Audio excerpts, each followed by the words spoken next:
नमस्कार फ्रेंड, मैं हूं गणपत सेजू और आप सभी का स्वागत करता हूं आप ही के अपने channel GK with GS sir के अंदर। आज का जो अपना राजस्थान जीके प्रैक्टिस नंबर 12 है, इनसे पहले 11 प्रैक्टिस सेट है अपने सोल्व कर लिए हैं। आज 12 नंबर में है और प्रतिदिन है आपको 20 प्लस क्वेश्चन है वो अपन यहाँ पर डिस्कशन करते हैं। बहुत ही शानदार क्वेश्चन होते हैं और पूरे राजस्थान जीके के कंप्लीट सिलेबस पर आधारित होते हैं। तो आज का वीडियो स्टार्ट करते हैं। स्टार्ट करने से पहले आप सभी को बता देता हूं कि आप इस चैनल पर पहली बार आए हैं तो चैनल को सब्सक्राइब ज़रूर कर लें और सबसे पहले इसको शेयर ज़रूर करें, अपने सभी दोस्तों के साथ में अभी शेयर कर लें और फिर अपन इस टेस्ट सीरीज़ को स्टार्ट करते हैं। फर्स्ट क्वेश्चन है आपके सामने कि किस दुर्ग को राजस्थान मेवाड़ की आंख कहा जाता है। कौन सा दुर्ग है जो मेवाड़ की आंख के नाम से जाना जाता है? तो यहाँ पर राइट आंसर है आपके कुंभलगढ़। अब देखो मित्रों, यदि कुंभलगढ़ आता है तो भी मेवाड़ की आंख है और कुंभलगढ़ और कटारगढ़ दोनों आते हैं तब आपको कटारगढ़ करना है। इसमें कौन सा करना है? कटारगढ़, क्योंकि वैसे कटारगढ़ को ही मेवाड़ की आंख कहा जाता है। क्यों कहते हैं? तो राणा कुंभा है इस दुर्ग के अंदर है निवास करते थे और राणा कुंभा ही मेवाड़ की आन बान और शान हुआ करते थे, इस कारण है इसको मेवाड़ की आंख कहते हैं। अगला क्वेश्चन है कि किस संत ने नादिर शाह के आक्रमण की भविष्यवाणी की थी? ऐसा कौन सा संत था जिसने कह दिया था कि नादिर शाह का आक्रमण है वो भारत पर होने वाला है? तो संत दरियाव जी, रामदास जी, रामचरण जी या चरणदास जी। तो इसमें जो राइट आंसर है यह आपका है चरणदास जी है। चरणदास जी ने यह कह दिया था कि नादिर शाह का है भारत पर आक्रमण होने वाला है। तो इसमें जो राइट आंसर आपके है चरणदास जी। दोस्तों मैं आपको बता दूं, ये वो क्वेश्चन है जो कि आपके एग्जाम के अंदर पूछे गए हैं पहले, तो बहुत ही इंपॉर्टेंट क्वेश्चन है क्योंकि एग्जाम रिव्यू ही ज़्यादातर है फिर से पूछ लिया जाता है। करणी माता के बचपन का नाम क्या था? किनिया, करमेती, रितुबाई और केलाबाई। तो इसमें जो राइट आंसर है वो है आपका रितुबाई। आप बीएसटीसी और पीटीटी की तैयारी करने वाले हैं तो आपके शिक्षण अभिरुचि है पूरे सिलेबस पर आधारित शिक्षण अभिरुचि, वो है कल मैं आपके लेके आऊँगा।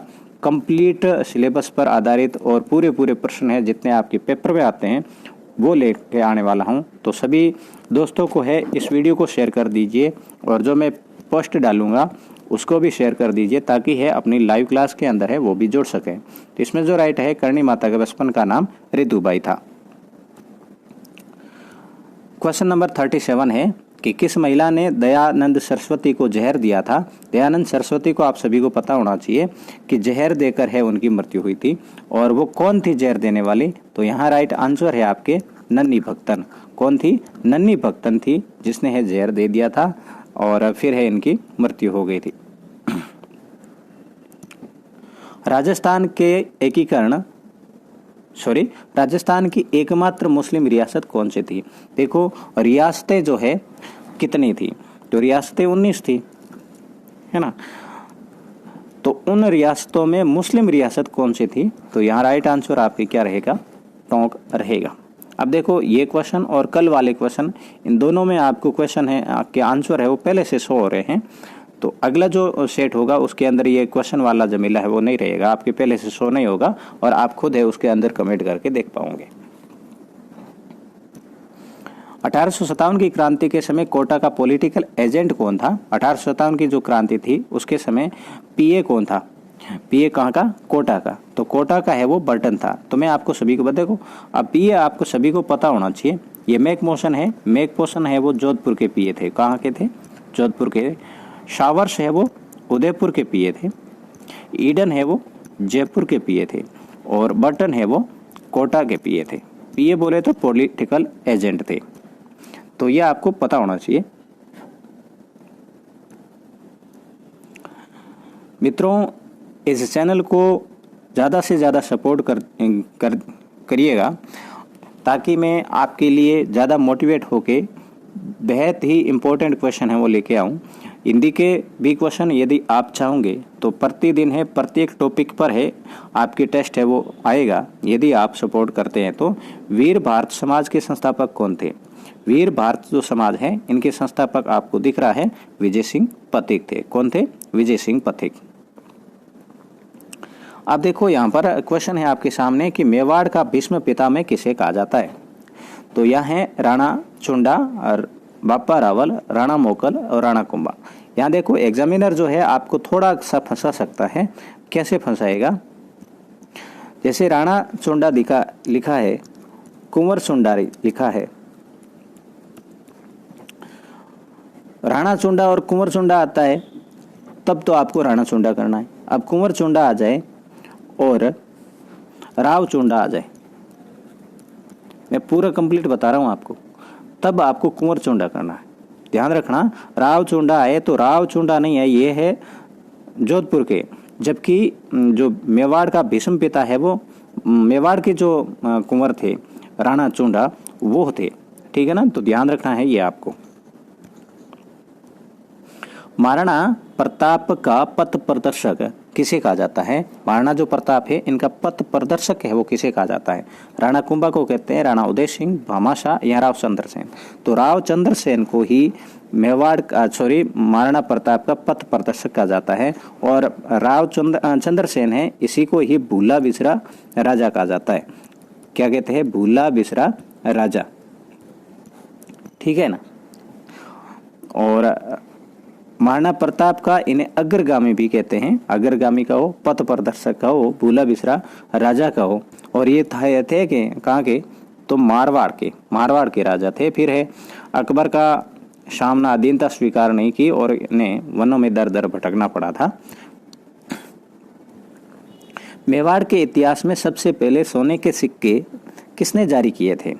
तो मेवाड़ के अंदर सबसे पहले सोने के सिक्के, इसको स्टार लगा दीजिएगा क्योंकि बहुत ही इंपॉर्टेंट क्वेश्चन है ये।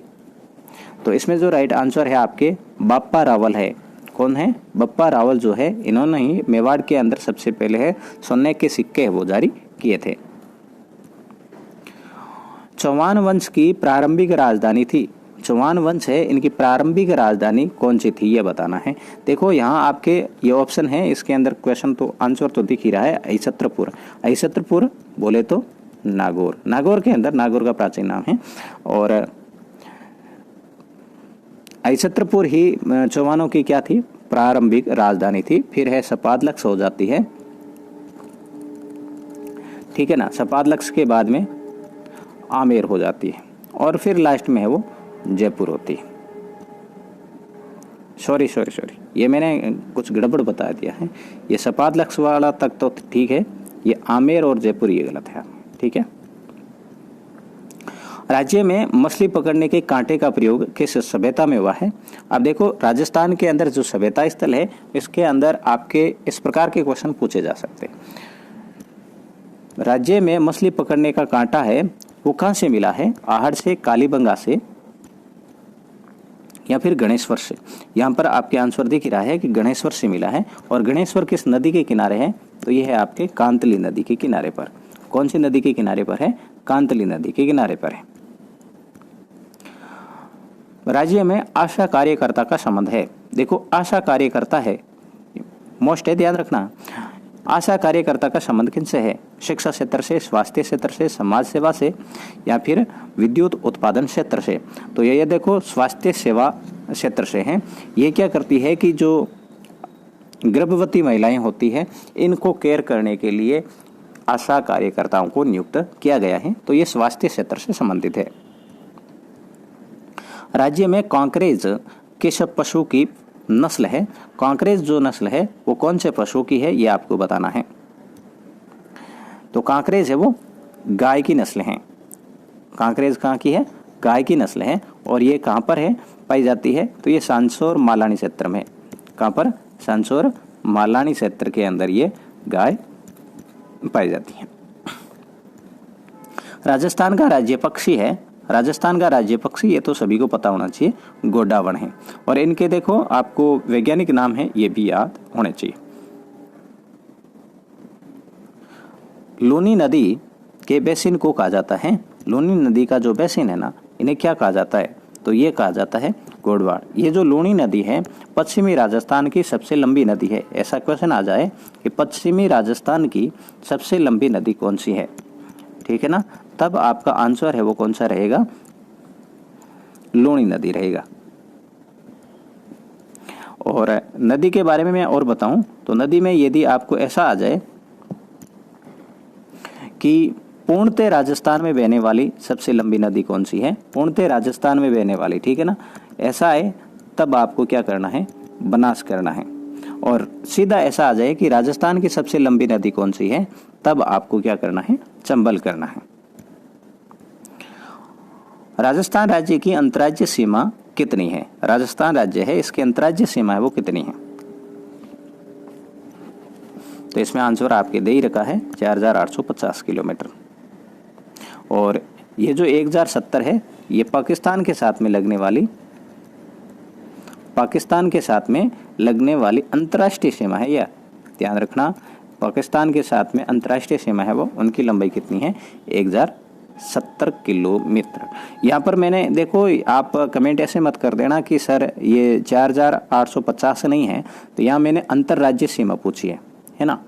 अंतर्राज्यीय मतलब एक राज्य की दूसरे राज्य से लगने वाली जो सीमा होती है ना, वो अंतर्राज्यीय सीमा होती है। ऐसा नहीं कहा है कि राजस्थान की स्थलीय सीमा की लंबाई कितनी है। जब ऐसा आ जाए स्थलीय सीमा की लंबाई, तब मैं आपको बता दूं, आपके जो अंतर्राज्यीय सीमा है और अंतर्राष्ट्रीय सीमा है ये दोनों मिल जाती है 4850 प्लस 1070, तब है वो टोटल मिलकर कितनी हो जाती है, 5920 किलोमीटर। तो राजस्थान की कुल स्थलीय सीमा है वो कितनी है, 5920 किलोमीटर है।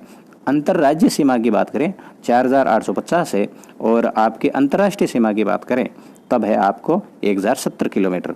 तो ये था आज के क्वेश्चन। आपको कैसे लगे मुझे कमेंट करके ज़रूर बताना। इस वीडियो को सभी के साथ में शेयर ज़रूर कर लेना, और ये PDF प्राप्त करना चाहते हैं तो मेरा टेलीग्राम चैनल आप ज्वाइन कर लेना, जिसका लिंक है डिस्क्रिप्शन के अंदर दे रखेंगे। मिलेंगे नेक्स्ट वीडियो में, तब तक के लिए जय हिंद, वंदे मातरम।